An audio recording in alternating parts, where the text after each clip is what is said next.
Welcome to the Life Well Lived, Paving Your Own Way to Growth podcast. In this episode, we'll be doing a part 2 of our excuses episode, as well as introducing a special guest. We hope you enjoy.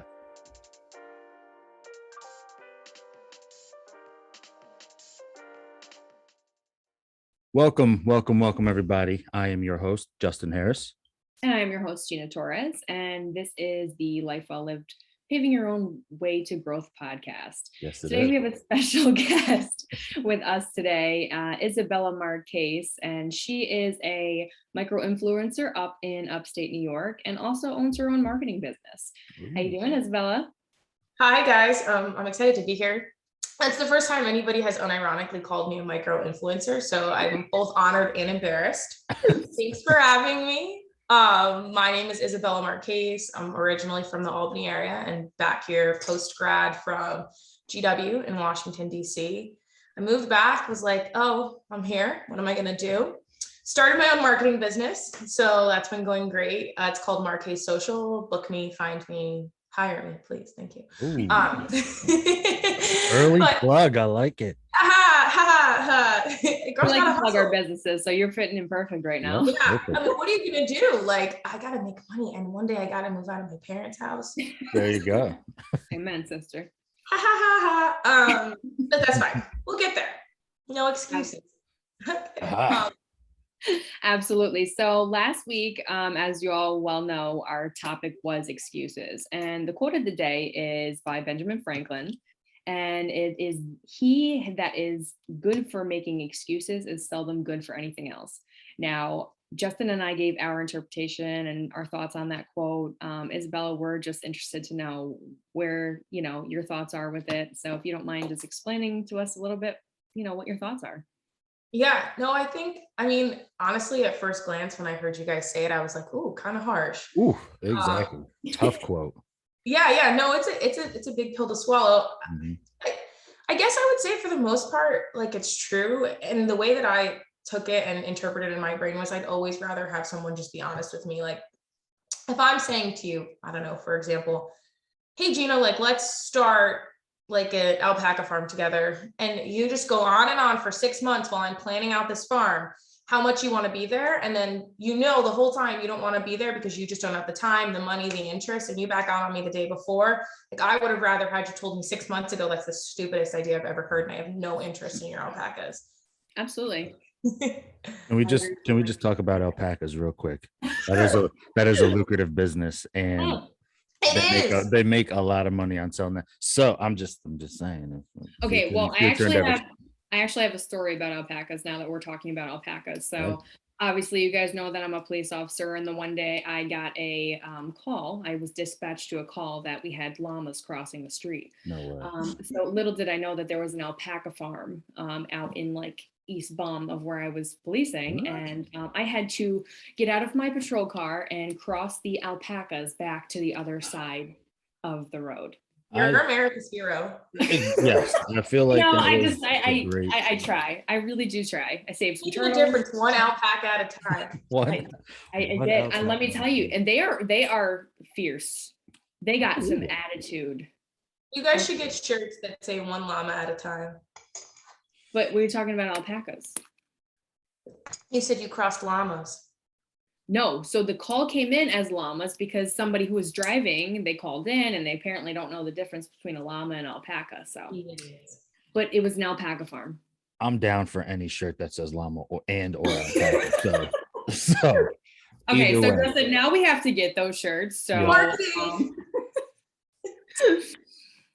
yeah, but that's my story, and I'm sticking to it. So, I love it.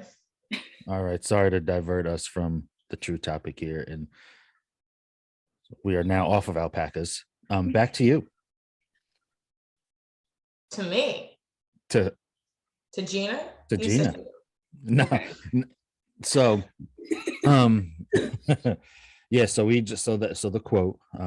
You kind of recap the quote. It's a heavy quote. Do you have anything else to talk about? I lost my train of thought with alpacas. I can't stop thinking about alpacas now. So, any other things you have to say about that quote? Sorry. Well, I guess if I can chime in, I know, Isabella, you said that it was kind of a harsh quote. And I mean, I think if we're looking at kind of the stuff that we need today in this world is to, just be straight and upfront. I mean, I talked to, kind of my excuses in upstate New York, and it was when the weather was crappy and I didn't want to maybe hang out with my friends just because I was literally tired or just didn't want to. Rather than coming up with this long drawn out excuse where I have to now remember what I lied about, what I said, now what, I'm doing. And so is there anything that, I mean, you can kind of relate that to where you are harsh about things now because, you don't want to go into that deep, dark hole of like getting yourself into a lie or, anything along those lines? Yeah, that's a great question. I think one thing that I've really tried to do with myself more often is learn to say, sort of like going back to what I talked about before, learning to say no in order to prevent myself from needing to come up with an excuse. Mhm. So, like this past week, I've been like sick as heck, which has just been so annoying. And it's really, and Gina and I were working on a project together. Um, and it's really not like me to have to say like, hey, I'm not feeling well, I'm going to need an hour, or, this is going on. But at the same time, if you don't communicate those needs and you don't communicate where you're at, people are just going to think you're lazy, irresponsible, carefree, all these negative adjectives that you typically don't want associated with a friend, a business, a project, either or. And so I think it's hard because especially when you're so entrepreneurial to get yourself to say no, or this is my limit, or hey, like this is where my headspace is at today. But in my experience, both as a leader and also as somebody who's hired out help before, I'd always rather know where you're at, especially if you know where you're at. Absolutely. Because transparency, I think, is key in almost every situation. Absolutely. And I feel like self-care is something that, is part of this excuse topic as well, because it's really not an excuse. If you're being honest with yourself and you're being honest with your friends, and you need time for yourself too. And I'm the same way. I have projects in every direction. You both know me, and if anybody knows me that's listening, I'm always all over the place. But sometimes I just need a day to myself where I'm like, okay, I don't want to do this. I don't want to do anything. I just want to lay in bed and watch Netflix for the day. But I earn that. And it's not like, okay, well, I'm going to do that instead of going to the gym. It's okay, I worked my butt off this whole week, so now I get the green light to relax. I think the difference is when you're making those excuses, is you're making, what we're talking about is making those excuses God bless you. I'm so glad you muted. That was great. I saw it coming. So making those excuses consecutively, right? So for example, you talked about you just wanted to have a day where you're just laying down watching Netflix. That's okay. Like you said, the self-care, you need that. It's needed. But if you're making that excuse day in and day out, every day, 2, 3, 4 times a week, then that's when people are going to start looking at you and saying, okay, now she just doesn't want to do anything ever. And then they start to get into those like you said before, talking about you in certain ways that you truly aren't. So I think there, again, to reiterate, there is a difference between making an excuse and taking that time for yourself. Certain days, it doesn't have to be it shouldn't be a consecutive thing, but you do need it sometimes. Yeah, I agree. And I don't think it should ever take precedence over the things that, make you better as a person, or, that make you healthier or anything, professionally. But obviously we all need a day or two, or however much, if you give yourself the green light and you earn it, you need that day to relax, and then you get it. You need to recharge.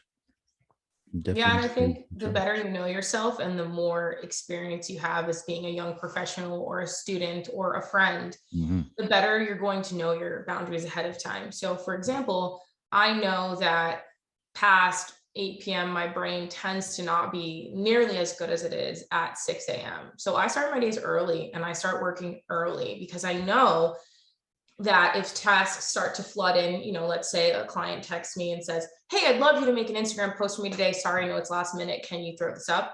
If it's earlier in the day, my brain has so much energy, I'm going to be able to get that done. But I know that if I don't start work till 3 p.m., I'm not going to be able to say yes to that extra task, which would probably mean extra money, which would probably build a relationship with my client. And so I think there's a way really you can plan your days and your life around those boundaries that you want to set regularly. Like I like to be in bed by 10.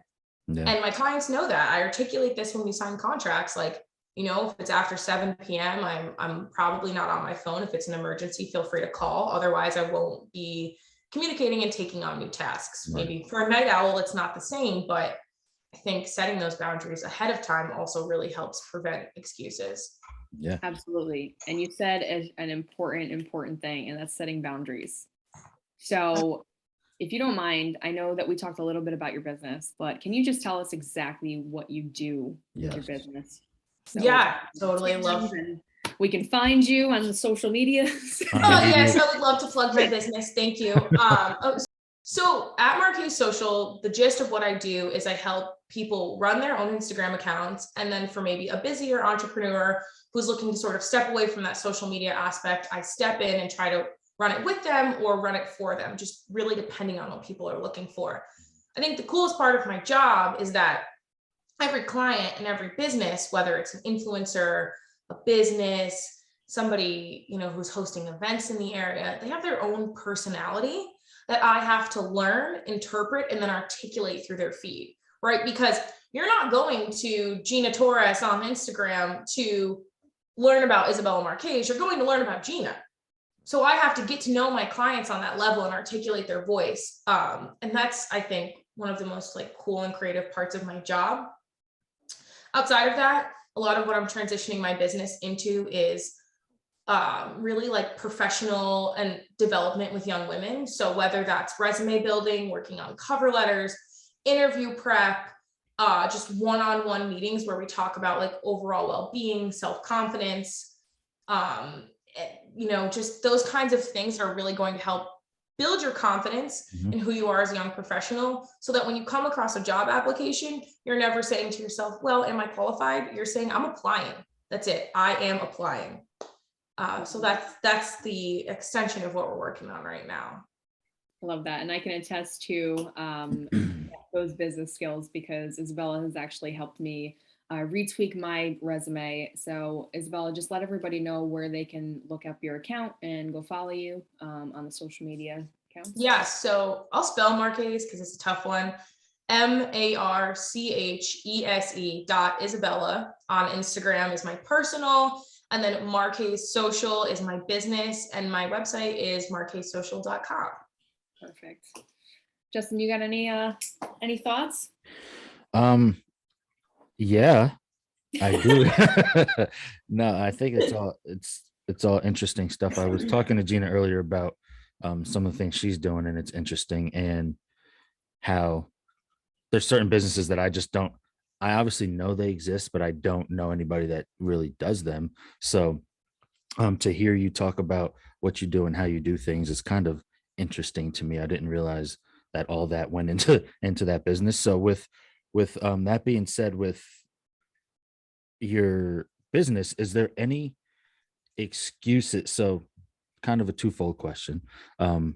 Any excuses that you see yourself making that you try to prevent yourself from making? And then are there excuses that you get from, I guess, clients that you would say, oh, this excuse again? If you know what I mean? Yeah, I mean, I definitely am. I'm happy to like reflect on my own excuses. And I think the first one that came to mind is once you hit, right, a certain income threshold, like the threshold that you would need to say, be independent based on whatever it is that your life is. So I've got me, I've got my dog, I'd like to get an apartment, pay rent, you know, all that kind of stuff. I've hit this goal of mine, which is very exciting. But then I said, well, I hit the goal. I could like not recruit new clients for the week. But, you know, like, who am I to just stop? Because if I can hit this goal, I've been operating since June. So June, July, August, September, October, November, December. It's a month, January. Okay, let's call it like 7 months. Okay. If I can hit a goal, a full income goal, starting a brand new business in 7 months, then what can I do in 14? Right? Maybe I could double it. Maybe I could triple it. But if I just sit there on my loins and I'm like, well, I hit my goal, it doesn't really get you anywhere. Right. So one thing I like to do, and I do this pretty often, I learned it. So shout out my 7th and 8th grade math and science teacher, Mr. Flanagan. I feel like I quote him all the Big up time. Mr. And Flanagan. he's amazing. Yeah, he's wonderful.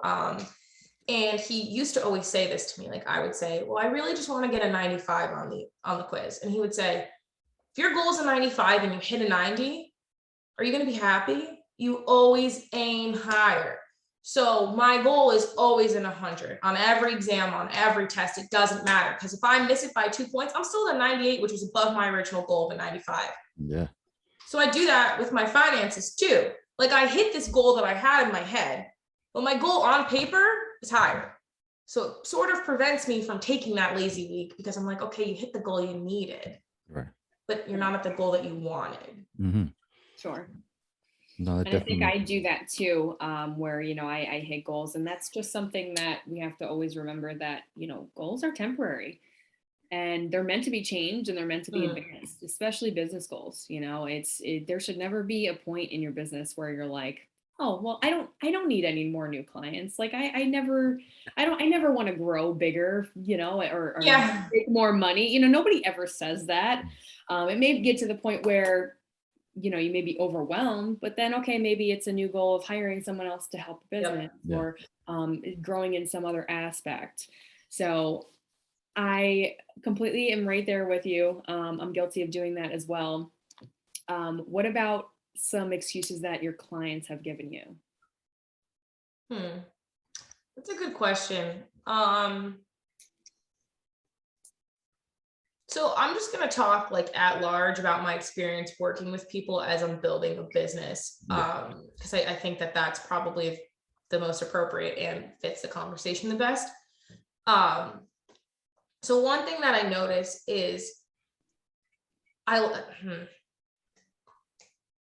people will, okay, I'm going to start like say it as a statement, but so one thing that I've noticed with people who might reach out to me because they want to work with me is this sort of like cat and mouse, right? Like it's almost like you're dating and it's like, do I text? Don't I text? Do they like me? Don't they like me? Like, are they going to ask me out or should I ask them out, kind of thing, right? Yeah. And that's super normal. Like social media management is not cheap. My services are priced at where they're at. I try to meet people as best I can, but money's no joke. And nobody's going to go broke asking me to edit their resume, nor do I want them to. Right. But one thing that I find is if, let's say, and I can't get in people's minds, but let's say like I'm having a conversation with somebody and then boom, they just right off the map, just stop answering, stop responding. Like no one owes me anything, but I do invest time and thought into building out proposals and examples and having these Zoom conversations and things like that to sort of build my relationship with the client, because you have to trust me, right? Like I have access to your messages, I have your account passwords, like it's a big deal. Yeah. But I'd rather just know, hey, Isabella, I so appreciated our conversation. I'm very sorry. I cannot afford this right now. I'm very sorry. I'm too bogged down with my children, my partner, whatever it is that you have going on. And that's okay, because I've had clients who have told me those things. And when they explain it to me, we can hop back on the phone, talk about it, and I can probably meet you where you're at. Yeah. Maybe we work together less, but it's also less money. And then at least you're starting, right? Because quite frankly, if you're not investing in social media, you're not investing in your business. That's where life is right now. You have to have a social media presence. And I find, again, with that transparency and that honesty, like there's room for deals and packages that people didn't think existed, because I don't post, well, if you're going through a divorce, please let me know and I might be able to offer you a discount on my website. Okay. Like, but if it's something you're dealing with and you're comfortable talking about it in any regard, we can work together, as opposed to just not answering me, especially after I've sent, proposals and whatnot. But at the end of the day, you have to remember, nobody owes you anything. Right. Like, none of these clients owe me anything. This is my business, right? And that's the risk you take. You invest, and you invest your time, and you hope you catch all the fish, but you're not always going to. Absolutely. And you made a very important point, and something that I have experienced in my business. I know my mom has experienced it in her business, is where, sometimes people like to take advantage of small businesses and they like to say, oh, well, I know you're priced at $35 an hour, but can I meet you at $20 an hour? And it's just because they try and get a cheaper price. Mhm. Now, if I go to Walmart or Price Chopper and I run a $200 food bill, am I going to go to the cashier and say, yeah, I know I ran up $200, but like I got 100. So, What it's can like, you no, do? they're going to make you put, you're going to make you put stuff back. Mhm. And it's the same thing, for people who try and bargain with, small businesses. I mean, there definitely is, room if we have a serious situation going on, if you've been a long-standing client or something along those lines. But I think a lot of potential clients try and take advantage of that, hey, I know that you're a small business and I know that you could really use this $20. So I'm going to offer you $20 rather than nothing. So I think that's definitely a struggle as well. Yeah, which you can actually make an excuse of, because, oh, I am a small business or I am just getting started, that you will kind of break on certain prices and certain things, but you kind of got to stay strong, because it's about what the people, it's about what they value.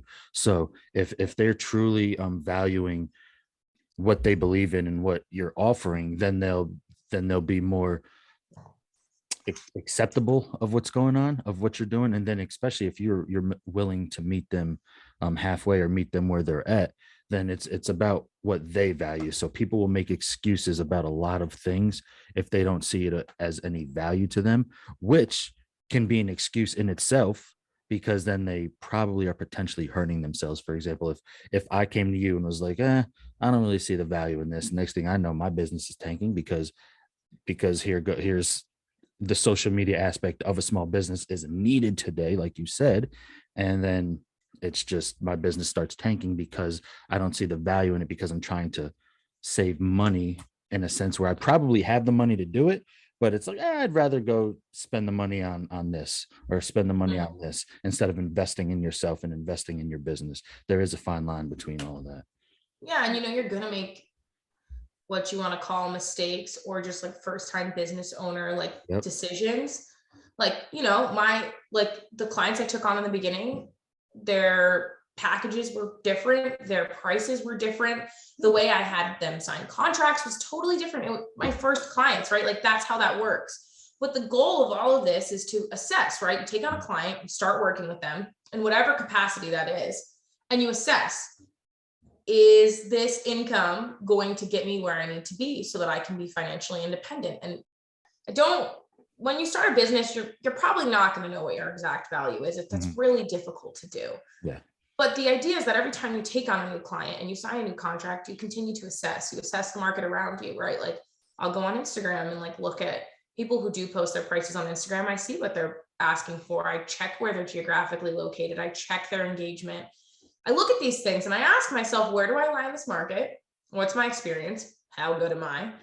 Is what I'm doing working? And then where do my prices go? And yeah, I've definitely increased since I've started, but I don't necessarily look at that first client as a failure at all. In fact, I'm so grateful for my first client, because she took me on when I didn't have any other clients and trusted me completely and gave me what I still consider like a very generous rate. And I'm still working with her 7 months later, and it's awesome.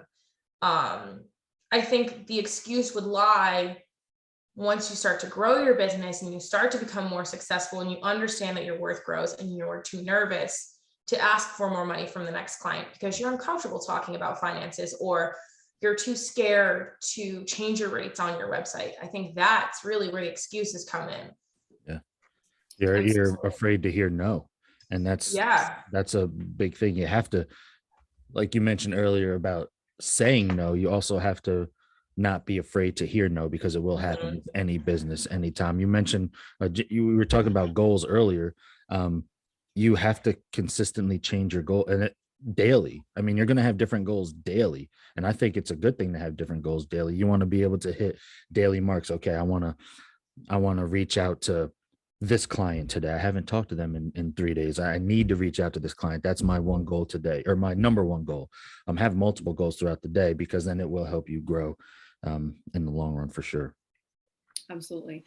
And again, with assessing your goals, I think that's a huge point because, I mean, we talked about earlier business goals, personal goals. If you're waking up and doing the same thing every day, just like if you're going to the gym and doing the same thing every day, you're never going to see growth. You're going to plateau. So I think it's important to just continue to assess your goals and have new goals every day and write them down. Make a vision board. I've said this before, make something that you can visually see. Yeah. I don't know if you have any experience with, doing any visual vision board planning or, what they kind of told you in marketing school.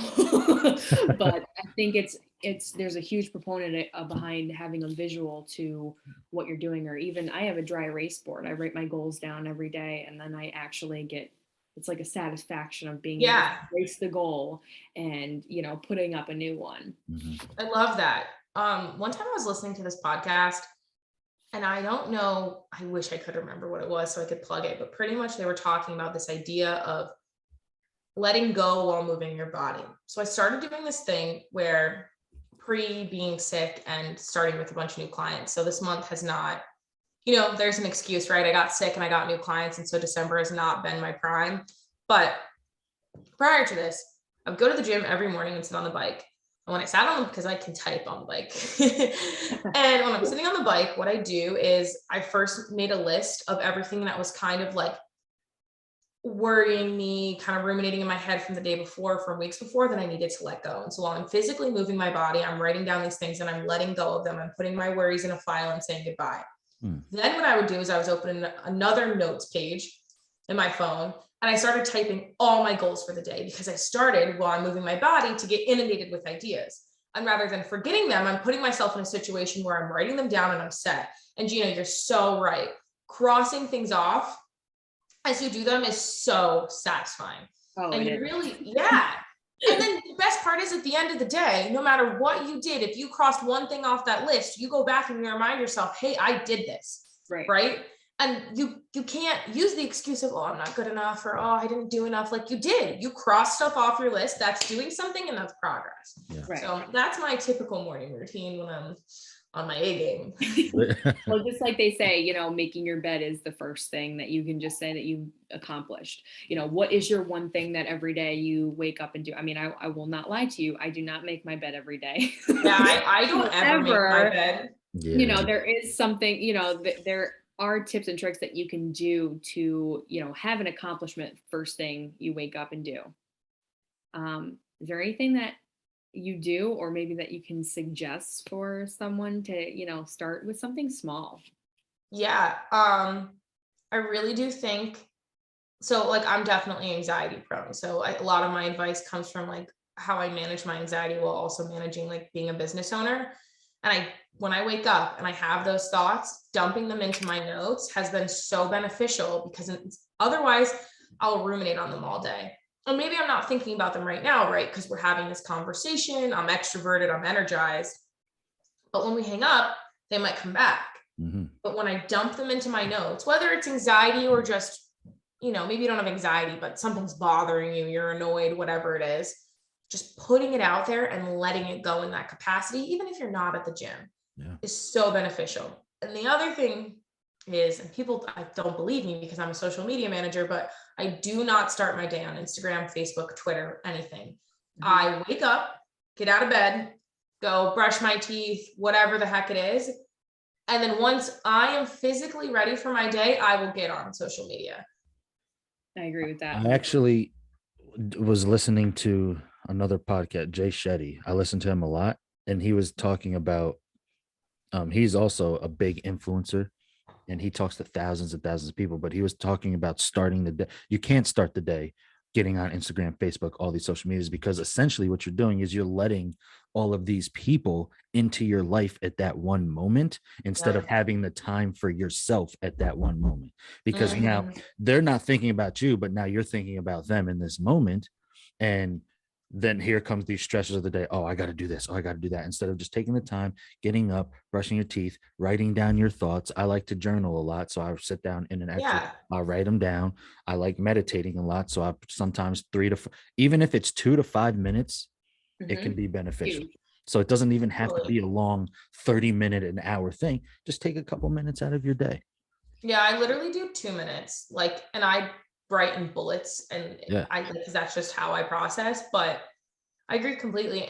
And I think you're vulnerable in the morning, right? Like, you're just waking up from a Oh, dream yeah. state, your body's readjusting. And it is the only time during your day where it's just you, and maybe you and your partner, or you and your family, but it's you're in that bubble still. Yeah. You haven't accessed that outside world that's telling you these ideas, conflicting with what you have going on. Like, it should be more sacred, I think, than we treat it, probably. Yeah. Right. And I mean, if you do hop on social media or something like that, you are, like Justin said, letting these people into your life, but you're also letting a fake, a fake mock of whatever they're perceiving as, their reality. It's not real. Like anything that you see on social media, I'm sorry, it's just not real.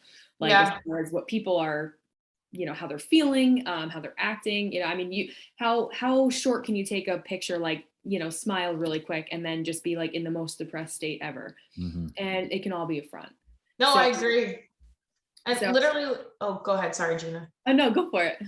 Like last night, I'm laying in bed, right? Because I can't sleep. And I had these pictures from New Year's Eve, and I start pulling up my Facetune app, which is like the app to edit your teeth, your body, your face.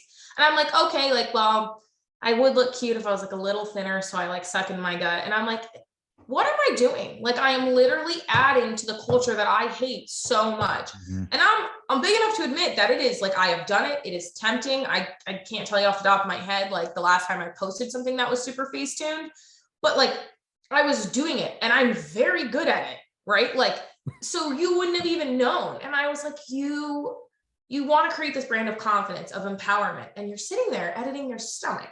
Like, who, you know what I mean? Like that, and it's an excuse to not show up authentically online. Like, I am who I am, and I don't have to post anything I don't want to post. Like, if I don't think it's a flattering photo, who freaking cares if you think I had no plans on New Year's Eve? It's nobody's damn business, right?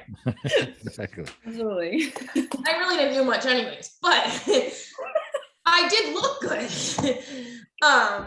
The point being is that you have to hold yourself accountable in these ways. Like, yeah, could I have looked super hot in this photo if I had edited it and maybe gotten like a few hundred likes and it felt good for 20 seconds? Sure. But then what am I doing? Mm-hmm. Right? I'm not encouraging that atmosphere I'm talking about. And like I said, I've done this before. I'm not trying to pretend I'm better than anybody else, because I'm not. And will I do it again? Probably. But like, did I hold myself accountable last night in that moment? Yeah, I did. And that's progress, right? Like, that's all we're asking for from people, Right. is that moment where your brain switches on and it goes, wait, what am I doing? Maybe I should stop. Right. And no, that's a great point, because I think we can all think of something that we do every day that we're like, okay, if we just stopped and thought about it, we would be in a different situation. Mm-hmm. And it's very hard with social media because you try and make yourself, look appealing to all these other people who really don't matter. No. But, getting a like or two, or a couple hundred, whatever the case is, I mean, it definitely has a psychological effect. And you're like, okay, well, they like, my picture of me half naked, but every time I post something for my business, I get maybe 1 or 2 likes. Mm-hmm. Mm-hmm. It's like, okay, well, then I have to go eat people like this for me. So now I have to start posting more, half naked pictures, or me, in a bathing suit, or whatever the case may be. So again, letting people in social media dictate your life, like, don't have that be one of your excuses, because it's just, you're making fake amends with yourself, and you're only hiding what you're really going through. And then it switches the focus. It switches the focus from just using your example of the pictures, the raunchy pictures, to the business aspect. Is it'll switch the focus. Now in your mind, you're like, well, this is where I get all the likes. So Right. it becomes less about the business and then more about these raunchy pictures. And then all of a sudden the business fades away, and you're wondering why you're not growing in your business. And it's like, well, you got to switch that focus. You got to switch that mindset around, if that's what you want to do. I know Yeah. people are comfortable doing whatever they want to do.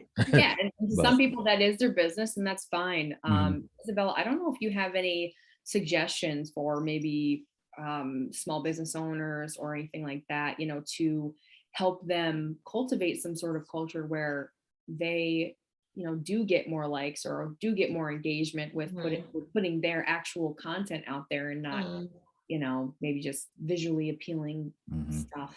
physically? Yeah, I mean, that's a great question. And that's pretty much exactly what I do. Like, I really try to help people center their brands around like who they are and not just trying to meet the mainstream. Because I have clients who don't want to put their faces on Instagram, and I have clients who are super comfortable putting their faces on Instagram. I think one of my biggest suggestions that would probably work for a lot of people, like, young professionals, is you can have 2 accounts.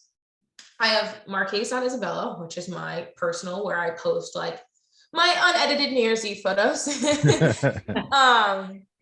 And then I have Marquez Social, and that's where my business content is. And I'm not like a super big bikini photo person. It's probably just because I'm not super comfortable with my body in that state. Power to the people that are, because like, good for you guys. But like, let's say I wanted to do that, I'd probably do that on my personal. And on my business, I would plug like a fun fact about, social media engagement for the day. It's not to say there can't be crossover, but I think keeping niches is super important. And if you have a business where, if for some reason you really like to express yourself on Instagram in whatever way that is, but it affects your business, make yourself private. Or honestly, just don't do it. Yeah. Some of it's just not worth it. Like, it really isn't. Like, if you have goals of running for office, becoming a CEO, a CFO, like, you don't need to have pictures of yourself online, super, super drunk, smoking weed. Like, you just don't. You really don't. And you know what? Like, if that's what you like to do in your free time, then that's like, that's your own personal decision and choice. And it's nobody on the internet's business. So just stop. Because it just, when those are your goals, it's not going to get you where you want it to be. Right. And we have cancel culture. So if you guys are planning to be a CEO or a political member, do not do anything and post it on social media that is not culture approved. Yeah. And this isn't me like making life judgments. Like, you do what you want. This is your life. I'm super pro, like, make your own choices, determine your own fate kind of thing. But online, the way that the world works is that this could ruin you. So just don't post it. No, that makes complete 100% sense. agree. Well, again, thank you, Isabella, so much for coming on to the podcast. It was a great and wonderful time. I really enjoyed myself. Gina, is there anything else that you'd like to say to Isabella? Yeah, no, absolutely. Thank you so much. And thank you for being our first guest on the Life Well Lived, Paving Your Own Way to Growth podcast. We appreciate your time. And we appreciate you talking about your small business and your excuses. And thank you so much for being very open and vulnerable with us about that. If you don't mind, just plug in your business one more time for us so we can have all of our listeners go and like and follow and share your content. No, thanks, guys. I'm honored to be your first guest. I actually didn't realize that I was, so that's cool. I should have known that because I've listened to the podcast and there haven't been guests, but I just registered now. So thank you for having me. I'm proud of you both. You guys are spreading good stuff, and that's awesome. If you're looking for help growing your social media brand authentically, and you want help with professional development, you can find me online on Instagram, Facebook, at Marchese Social, Marchese Social. And you can find my personal at Marchese.Isabella. Feel free to shoot me a DM, ask me questions. We can be friends or figure out a way to work together. But thanks for having me, guys. This is great. Absolutely. No, we appreciate you. And if you want to find the Life Well Lived podcast, you can check us out on social media at the Life Well Lived podcast. We are on Facebook, social media, YouTube, TikTok, you name it. And our business email, if you want to be our next guest, you can send an email to the lifewellivedpodcast@gmail.com. Thank you very much for joining us and have a great day. Have a great day.